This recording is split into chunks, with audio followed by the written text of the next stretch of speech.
So what do we have here? So this is an old nasty top that's bent and broken. There's two screws I just pulled out from both sides that pulls this assembly out. And we can order a new version of this. This is the old oven that we're not going to replace. The strike plate doesn't work. I don't know if it's an igniter here that's bad or what, but this knob fell off and the striker doesn't work, but this actually does work. Where's the lighter? Do you know where the lighter is? Did you already I think I put it in your bag, yeah. Oh, okay. I kind of want to leave that out here. Oh well. Well, here, Oh, wait, did you record all that? I just You have to started edit it. Okay, so anyway, I don't know if I'm going to mess with the striker or not. The knob doesn't go on either. I'm not exactly sure. It fell off one day, and now it doesn't go on. So I don't know if the knob is stripped on the inside and or this is broken. I have to determine what that is.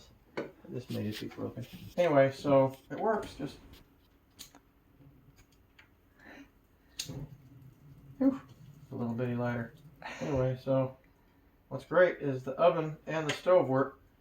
So we don't need to replace this or the oven. I checked the oven element and it works. The pilot works. Everything is fantastic. So we'll just maybe clean this really well and put the stove top back on and throw that away and then order a different cover for it. And that'll take care of that. Now, as you can see, we've ripped out all the carpet. This actually was linoleum. We got it. You can see it right there where Jill's standing. That was throughout. And it's ripped. We were going to try and salvage that piece, but in our efforts to pull everything out, we got stripped. So now, darn it, we have to pull that whole thing out. It's more friggin' work. So this will be carpeted tomorrow on this side. Whoever had it before us or before them, this must have rotted out because this is a new piece of plywood. So that's good. This was all carpeted. As you can tell, there was some water damage at one point. It's dry, and I've sanded it, and there's no more residue of mold left.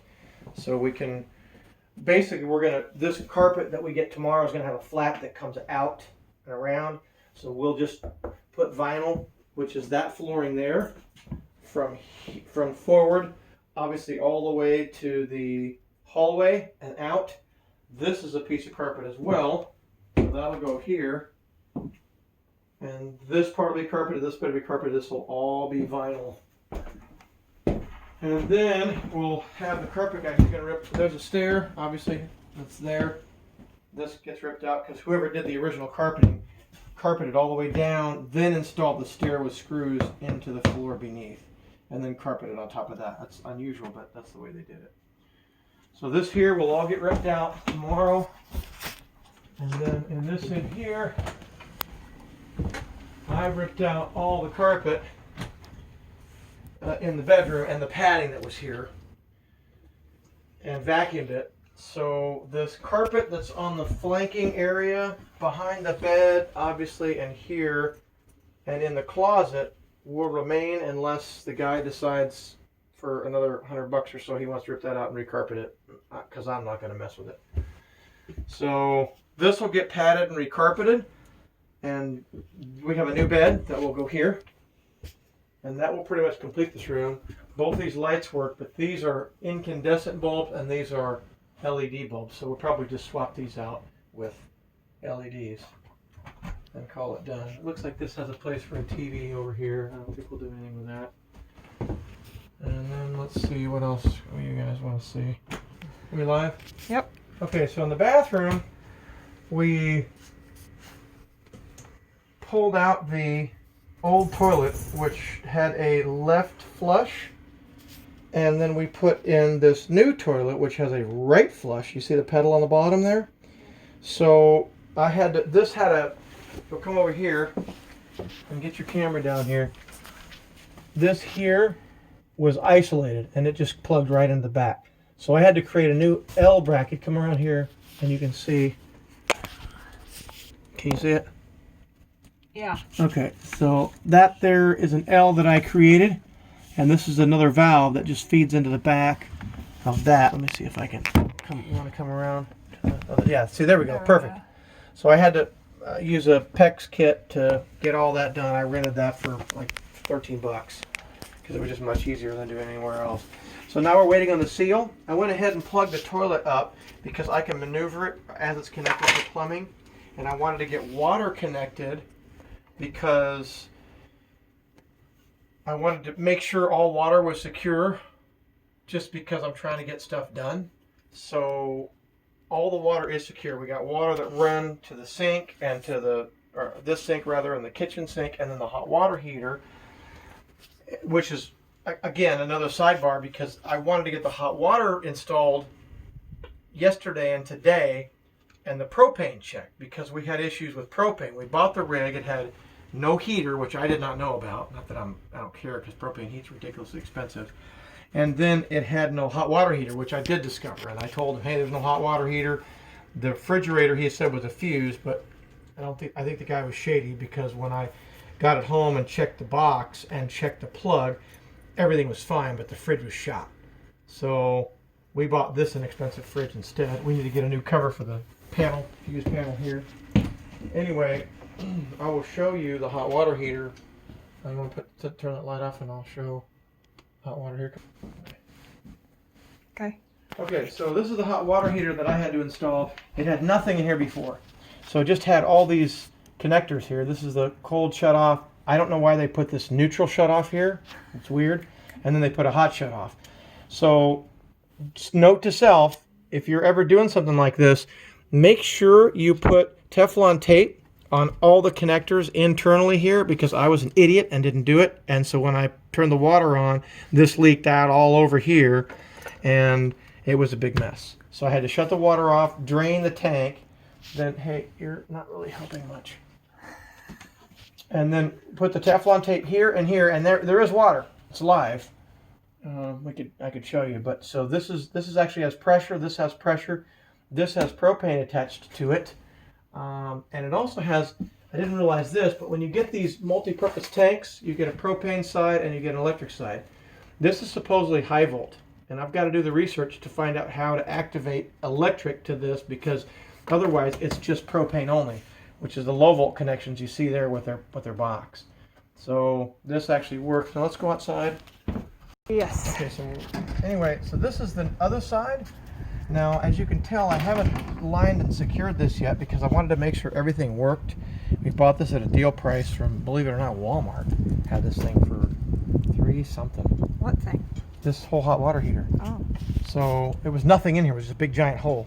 So this was in place, but they had installed a little piece of foam with this covering it up so you could see the foam, and then when you opened it up you saw this piece of foam. Well, when you pull the foam out you realize it's a big empty hole. So I don't know if they're trying to pull a fast one or what, but anyway, I hooked this up. So I'll show you that it works. So go ahead and keep that film. I'm going to make sure propane's on. So now I'll turn the water heater on.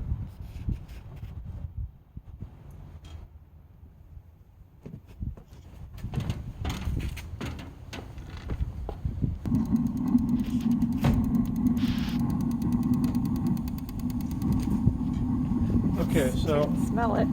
anyway, you can just film down here. See, there's the pipe jet. So one mistake I made is when you're maneuvering these things around as you're installing them, always be sure to double check all your connections to gas, because this had gotten loose. And when I'd first started it up, some gas leaked, and see this little burn mark there? Gas leaked from here and popped and got that on fire, and had to kill gas real quick because I did not realize that was loose. So it had Teflon tape. I just, in maneuvering it, it got loose. So I had to retighten it, and then I checked it, and everything is fine now. So this propane system works fantastically. So that's that. Another thing that I would highly recommend that you do, and when you're getting these rigs and reconditioning them, is you check all your gas lines. I had to check all these gas lines, and you can't see it. Gotta come in here. Okay, so the gas line here on this valve, this expansion valve, that's actually two-sided, and then there's a gas line here, and there's a gas line on the other side. We have to put soapy water on all these connections and ensure that they don't leak. When you put soapy water in, they'll bubble. And I saw bubbling, and so I had to pull both these off, put more Teflon tape on, reinstall them, re-put more soapy water, and checked all the connections, and kept checking, and there was no more bubbles, so this does not leak. So that's great. But then the other side, I'll show you. So here's the other side. This has an expansion valve and an L and a straight connector. When I turn this on, I hear gas flowing. So I think there's a loose connection maybe here to here, because I think I put soap around this, didn't see any leaking. So either this here is bad or that there is loose. I'll have to discover what the problem with that is before I call that live. And that, one more thing I'll tell you, you probably want to know. Okay, when you're putting these fridges in,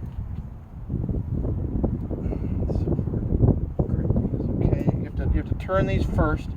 That disconnects them, and then you can pop this out. Okay, so this is a line that fed the heater, and at first I was trying to get the nipple with the cap connection on this, and the idiot who disconnected this totally ruined all those threads. So I've crimped this, I folded and crimped it, and I've filled this with caulking all the way up back into here. I mean, I just kept squeezing and pressing my finger until it was full and then let it dry. And now there's no leaking. I've checked it multiple times, and this connector is completely leak-proof. So that's how you can seal your, what I technically should have done is cut this with a pipe cutter and then put a new fitting on, a compression fitting, and then put a cap on that.